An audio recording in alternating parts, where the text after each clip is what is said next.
حضور صلی اللہ علیہ وسلم نے نا فجر کی نماز پڑھائی، فجر کی، اور حضور فجر کی نماز پڑھا کے فرمانے لگے بھئی کسی بندے نے روزہ رکھا ہوا ہے آج؟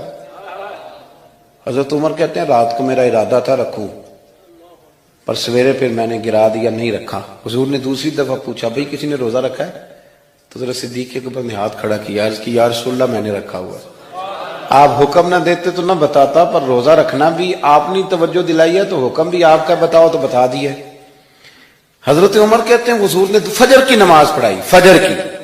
دوسرا سوال پوچھا بھی کسی نے کسی بیمار کی تیمارداری کی ہے؟ تو حضرت عمر کہتے ہیں میں نے فٹافٹ عرض کی یا رسول اللہ ابھی تو نماز فجر پڑھی ہے، تو اب گھر جائیں گے تو تیمارداری کریں گے نا۔ تو حضور نے فرمایا عمر تو ذرا ٹھہر جانا، جلدی نہ کر، ٹھہر نہ ذرا، رک تو صحیح۔ تو حضرت عمر فاروق رضی اللہ تعالیٰ عنہ فرماتے ہیں میں چپ کر گیا، حضور نے فرمایا بتاؤ بھی کسی نے تیمارداری کی ہے؟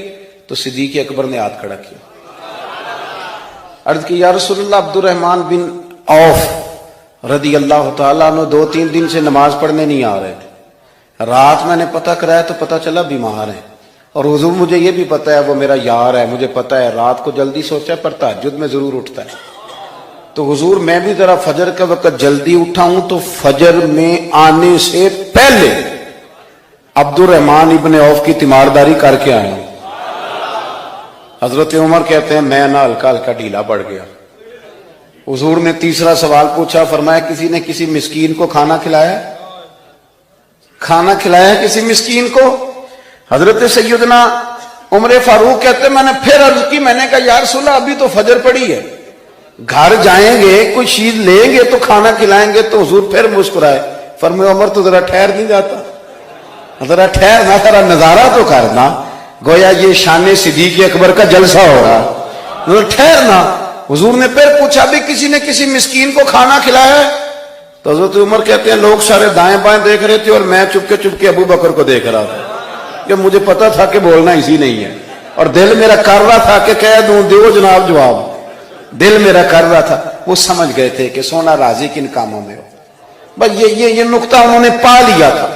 حضور نے فرمایا بتاؤ کسی مسکین کو روٹی کھلائی ہے؟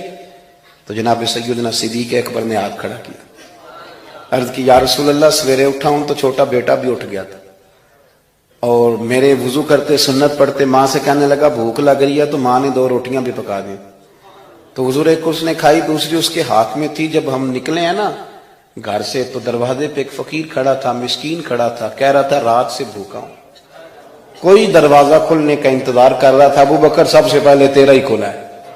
تو حضور میں نا اس مسکین کو ایک روٹی کھلا کے آیا ہوں۔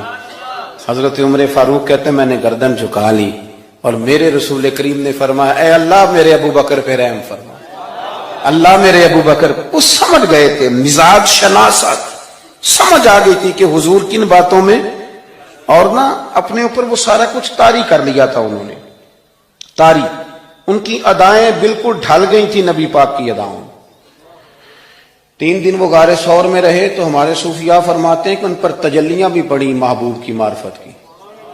جب مدینے آئے نا نبی کریم کو لے کے، تو کچھ لوگوں نے حضور کی زیارت کی تھی، کچھ نے نہیں کی تھی، تو کچھ آتے تو نبی پاک کی دستبوسی کر کے بیٹھ جاتے، حضرت ابو بکر سے ہاتھ نہ ملاتے، اور کچھ صرف حضرت ابو بکر سے ہاتھ ملاتے اور حضور سے ہاتھ ہی نہ ملاتے۔ میری بات پہ توجہ ہے آپ حضرات کی؟ تو کچھ لوگوں کو نا شبہ ہونے لگا، وہ معاذ اللہ سمجھنے لگے کہ شاید یہی اللہ کے رسول ہے۔ حضرت صدیق اکبر یہ کیوں شبہ ہوا؟ تو ہمارے محدثین فرماتے ہیں کہ ابو بکر صدیق بولتے بھی اس طرح تھے جو میرے نبی پاک کا طریقہ، بیٹھتے بھی اس طرح تھے جو رسول پاک کا طریقہ۔ کہتے ہیں انہوں نے امامہ باندھا ہوا تھا تو جو امامے کا پیچ حضور کا ڈھیلا رہ گیا تھا ان کا بھی ڈھیلا رہ گیا تھا، اس طرح اپنے آپ کو مزاج میں ڈھالا تھا، تو من شدی من تو شدم، میں اس طرح ڈھالا تھا مزاج میں، اس طرح کے کوئی فرق نہیں نظر آتا تھا۔ وہ کہتے ہیں جب حضرت ابو بکر صدیق نے دیکھا نا کہ لوگوں کو تو شک ہو رہا ہے، کوئی میرے ساتھ ہاتھ ملا کے بیٹھ جاتے، تو حضرت صدیق اکبر نے کہا کوئی ایسا کام کرنا چاہیے کہ پتہ چلے آقا کون ہے غلام کون ہے۔ اٹھے، کندھوں پہ چادر تھی، وہ اتار کے نا تو حضور پہ سایہ کر دیا، لوگوں کو پتہ چل گیا کہ سایہ کرنے والا کوئی غلام ہے، اور جس پر سایہ کیا جا رہا ہے وہ آقا ہے۔ کیا خوبصورت نقطہ لکھا ہے مفسرین نے شارحین فرماتے ہیں تھوڑی دیر کے لیے، تھوڑی دیر کے لیے، تھوڑی دیر کے لیے حضرت ابوبکر صدیق نے حضور کے سر انور پر اپنی چادر کا سایہ کیا تھا۔ اللہ کے رسول نے احسان کا بدلہ یہ دیا، نیکی کا بدلہ یہ دیا کہ قیامت تک ان کی قبر پر اپنے گنبد کا سایہ فرما دیا، قیامت تک گنبد کا